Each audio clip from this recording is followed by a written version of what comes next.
biggest challenge is to make sure that children stay alive. So to avoid the outbreak of disease, one of the biggest problems now is that the still water may be as dangerous as the rushing water that killed in the first place. And so making sure that the kids receive clean water, that there is some sanitation, that the medicines that they need are there to avoid outbreaks of malaria or dengue or diarrhea, which could lead to death.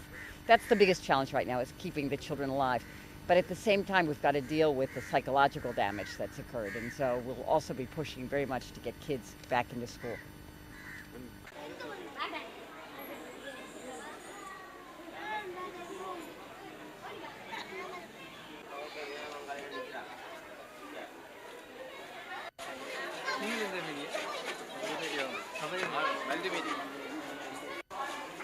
So you're going to take care of your sister? Do you have any other sisters or brothers?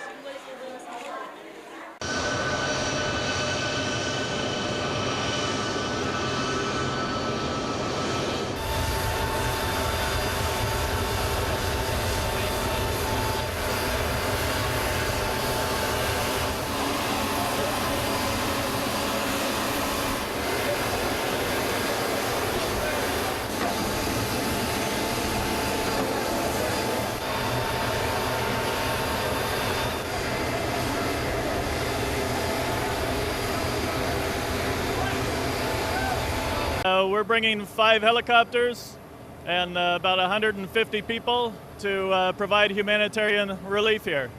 This is the first arrival of our helicopters. We have 2 on board this aircraft.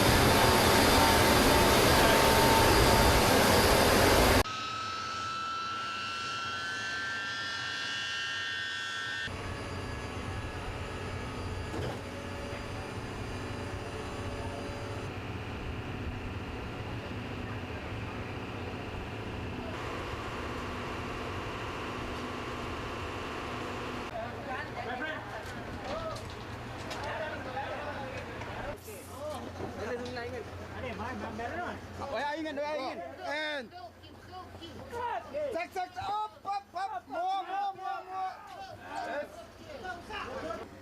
Вот, 47. Больше, чем фактически. Ну, 47, 49. У нас вес, конечно.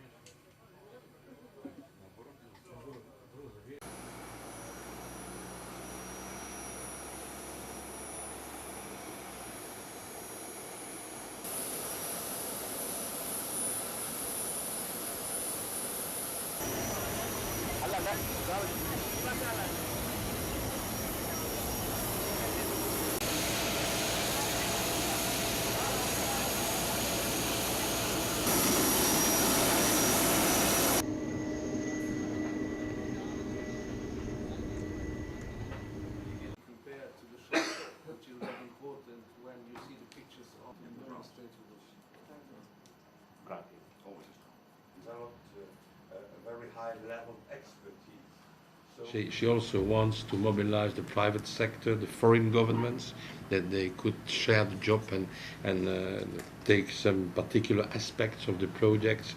We are at, she told us about the schools, about also the railway, the health sector and so on. And I think it is a good approach. It is a very pragmatic approach because it makes it easier, to my opinion, for the donors to share the job and to be efficient. So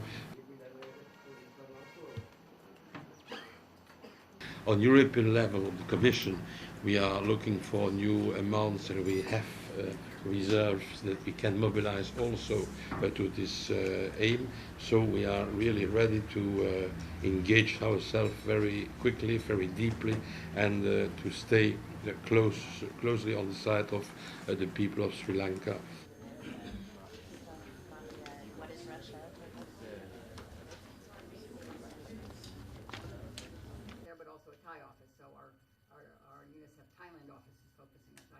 But in my 10 years, I don't think we've seen anything of the scale that we are confronting here. The scale in terms of not only people who've died, but people affected, and the scale in terms of the number of countries affected.